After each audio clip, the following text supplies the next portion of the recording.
You can post every day and still have no reliable way for the right clients to find you when they are ready to buy. Social media can create temporary attention, but that attention often disappears as soon as you stop publishing. When lead flow depends on constant visibility, taking time away can mean fewer conversations. A quieter business uses trust, searchable content, and an own audience and relationships that continue producing opportunities.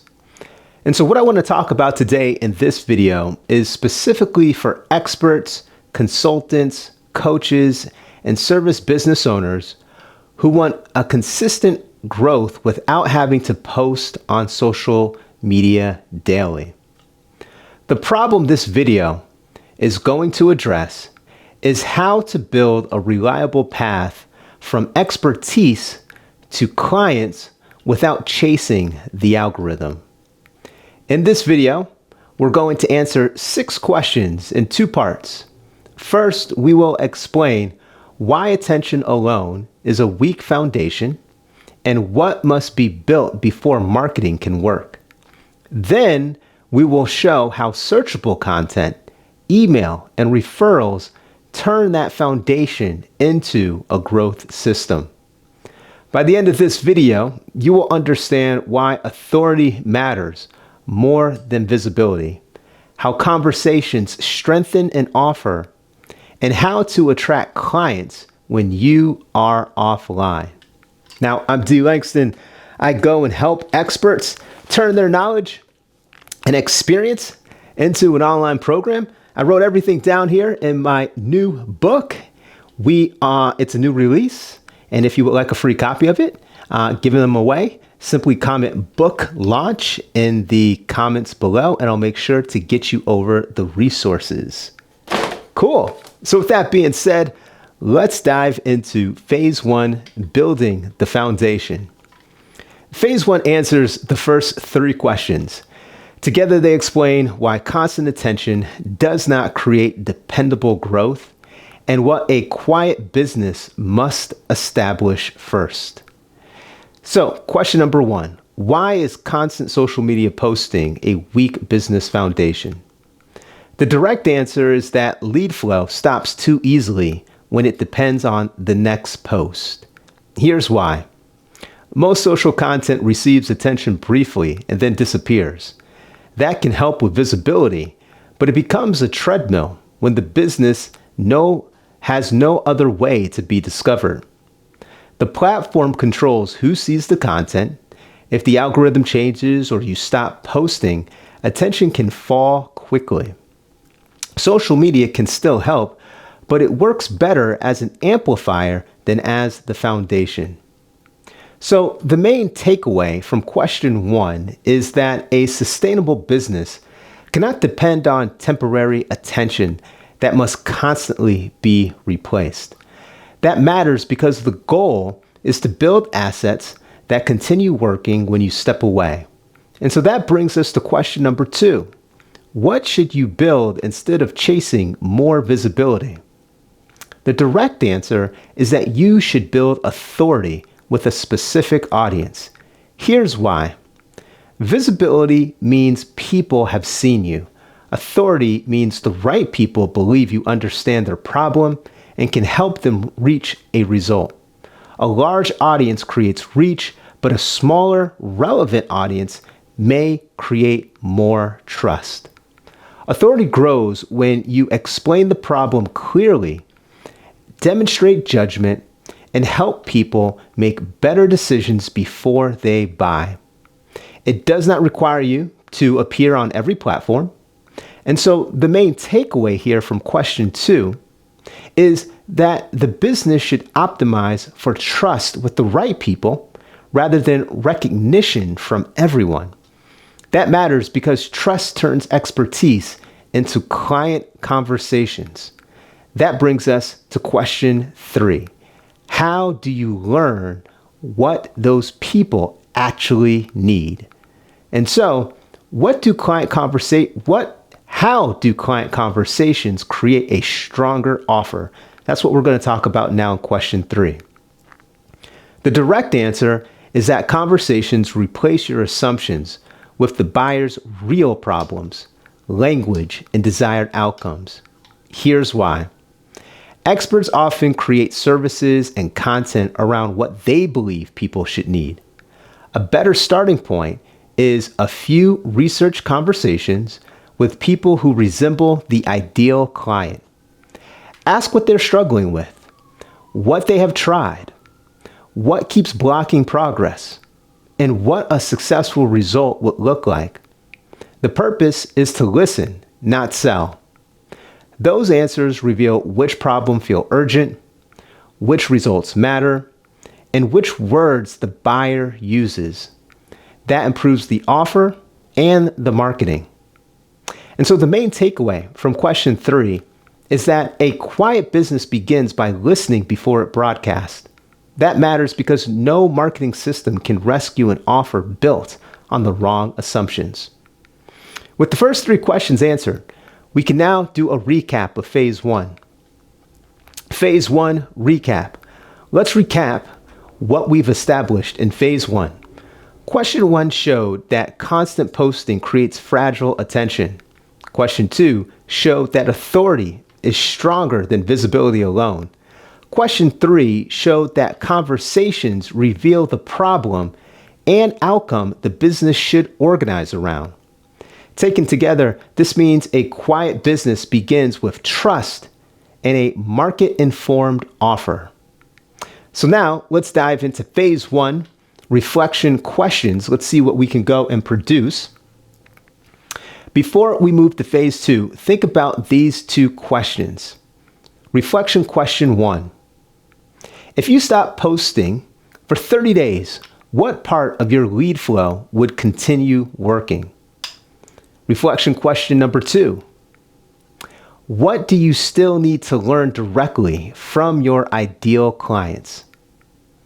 So now that we understand how to build a trusted foundation around a real client problem, we can move to the system that helps the right people find you, stay connected, and refer others. Let's dive into phase 2, creating the growth system. Phase 2 answers the final 3 questions. Together, they explain how searchable content, email, and trusted relationships can create growth without daily posting. Question number 4 is, how can searchable content bring the right people to you without daily posting? The direct answer is that you create useful long-form content around specific questions people are already searching to solve. Here's why. Social feeds interrupt people while they are doing something else. Search begins with intent. The person is actively looking for an answer, so the problem already matters.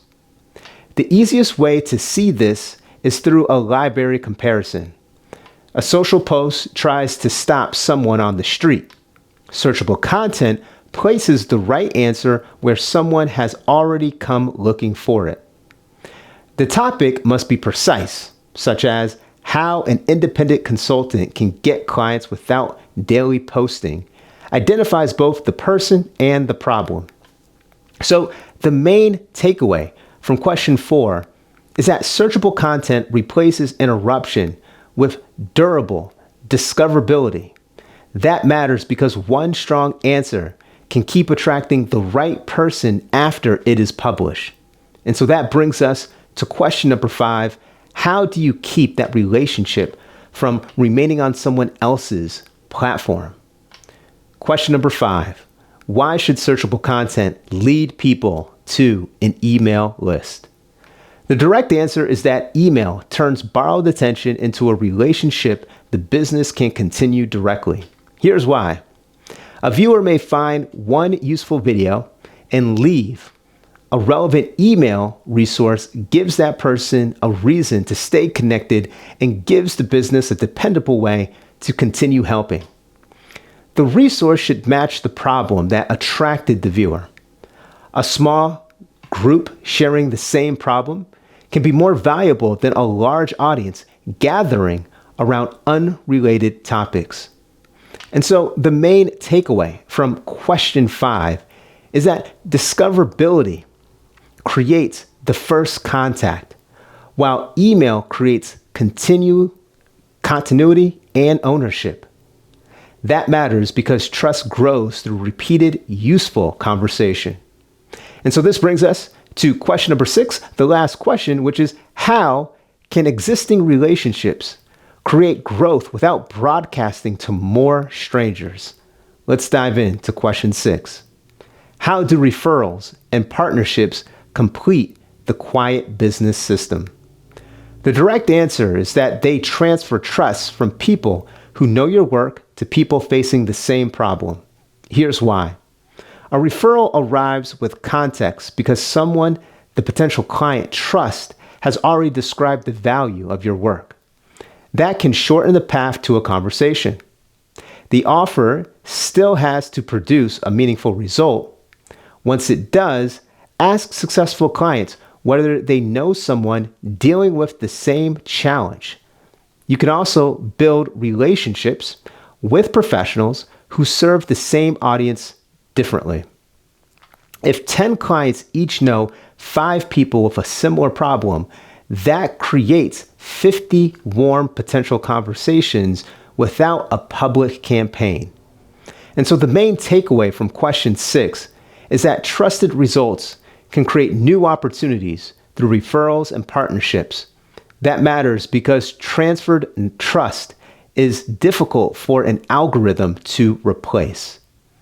With all 6 questions answered, we can now bring the lesson together. Let's talk about the phase 2 recap. Let's recap what we've established in phase 2.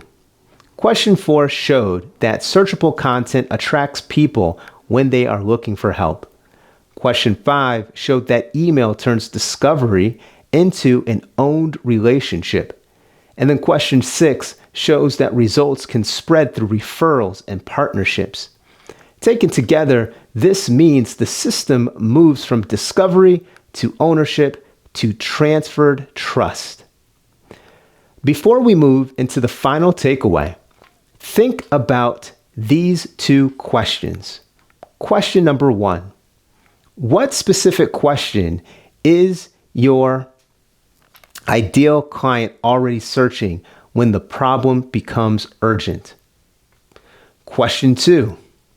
Which clients or professional relationships could introduce you to others facing the same problem? With both phases complete, we can now return to the problem we started with and state the final takeaway. Here's the final takeaway. A business can grow without constant social media posting when it is built on authority, discoverability, ownership, and relationships instead of temporary attention. Speak with the people you want to serve so the offer reflects a real problem and outcome. Create searchable content that answers their questions. Give them a relevant reason to join your email list. Then use strong results, referrals, and partnerships to extend trust. The important caution is that this system does not eliminate marketing. It replaces constant broadcasting with assets and relationships that compound, and it depends on work people will recommend. Your next action is to schedule 3 research conversations with people who resemble your ideal client and ask what problem they are trying to solve, what they have tried, and what results they want most. And so I have homework for you. I want you to leave a comment down below in the description. I would love to see what you have to say, as well as other community members. And so before you make a decision or take the next step, answer these 3 questions. Homework question number 1, synthesis. Why is authority a stronger foundation than constant visibility? Homework question number 2, application. What searchable question could you answer for the exact person your offer is designed to help? And then last, question number 3, decision. Which will you build first? A research conversation process or one searchable piece of content, a relevant email resource, or a referral request. And so once again, leave your comments below, and that's going to conclude today's lesson. Perfect.